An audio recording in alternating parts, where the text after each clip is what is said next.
Santo Aleixo sempre fora habitado por gente pacata e de costumes morigerados, decentes.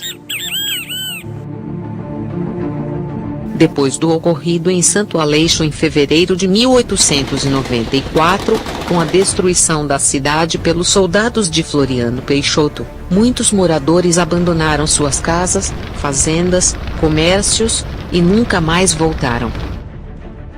Santo Aleixo era um centro essencialmente fabril, pois não havia pessoas afortunadas, nem tampouco a chamada classe burguesa, termo usado para designar uma pessoa que tem tudo o que quer e por isso esnoba as outras pessoas.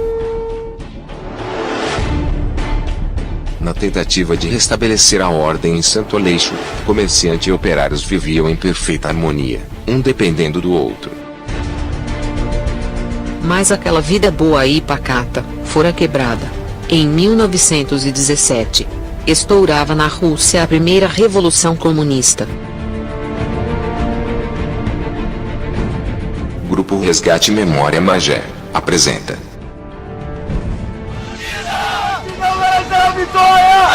Santo Aleixo, a Moscouzinho. No Rio de Janeiro, a infiltração comunista tomava corpo. Diariamente havia atentados à dinamite a estabelecimentos comerciais. O chefe da polícia no Rio de Janeiro, o desembargador Geminiano da Franca, sabia dos planos dos comunistas e a extensão do movimento, através do serviço de espionagem desenvolvido pelo tenente Elias Ajus.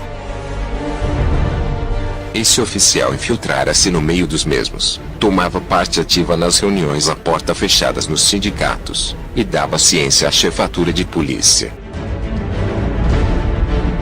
O movimento preparado se estenderia a todos os centros fabris.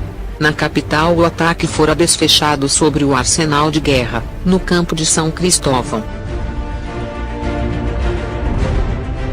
E o resultado foi o mais desastroso que se podia imaginar. Dezenas de homens foram metralhados, e na sua maioria operários. O desenvolvimento industrial não produziu a distribuição da riqueza nem melhorias na vida do proletariado de Santo Aleixo, formado por migrantes que trocavam o campo para as indústrias. A jornada de trabalho nesse período chegava a 15 horas, independente de sexo ou idade do trabalhador. Tal situação provocou a organização de sindicatos e associações e a realização de inúmeras greves pelo país. E para Santo Aleixo, convergiam os chamados delegados dos operários, que outra coisa não eram, senão meros agitadores.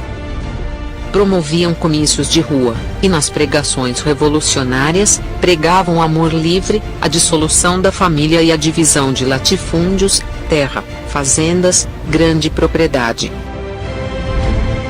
O mesmo movimento não acontecera em Santo Aleixo, onde as próprias autoridades ficaram ao lado da causa com os operários. E naquele dia agendado, quando as fábricas iniciavam o trabalho, os operários, a um sinal convencionado por um dos delegados comunistas, paravam as máquinas e entraram a praticar desatinos. O plano consistia em depredações, dinamitamento, saque e outros processos de violência. Os 2 estabelecimentos fabris foram depredados e a seguir saqueados.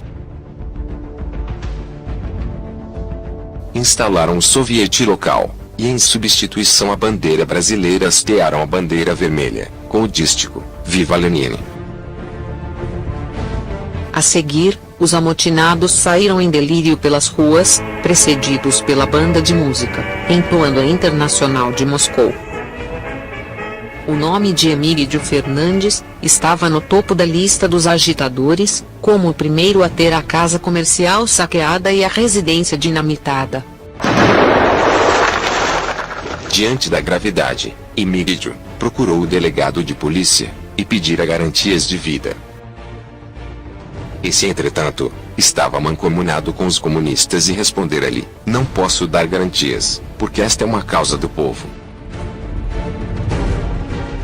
E prosseguiu com certo convencimento de causa: o movimento é geral em todo o país, e eu o aconselho a que não faça pressão contra o povo, e entregue o seu armazém. Ao cair da tarde, centenas de amotinados armados de espingardas, facões e mais o que puderam arrebatar, estavam diante de seu estabelecimento e gritavam: "Morra Emílio Fernandes!" E a multidão em movimento em coro respondia: "Morra!" Os amotinados haviam cortado todas as comunicações telefônicas com o Rio de Janeiro e Niterói, e o perigo do ataque aos estabelecimentos continuava. Emílio era o mais visado pelos comunistas. Tiveram uma ideia: seu enteado José montaria no cavalo de sua propriedade e ganharia as vertentes da Serra do Picadão, onde estava instalada a usina geradora de força da Companhia de Energia Elétrica.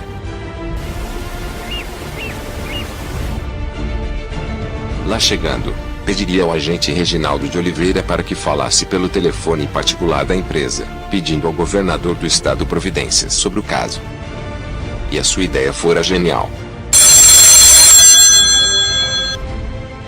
Na noite daquele mesmo dia, chegava ao porto de Magé, uma lancha especial, trazendo um contingente de 30 praças fortemente armados, sob o comando do capitão Fontenelle, para restaurar a ordem pública e desestabilizar o movimento comunista. Serenados os ânimos, começou Emílio a sofrer os efeitos da Guerra Fria dos adeptos do Moscou.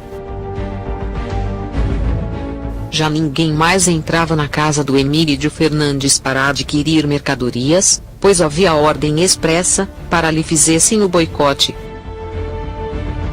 Diante disso, não era possível permanecer mais em Santo Aleixo. Possuía apenas a casa comercial, junto à casa da família, conseguida com grandes sacrifícios. Tiveram que vender a mesma, e com o produto da venda, deixar o lugar para tentar a vida no Rio de Janeiro.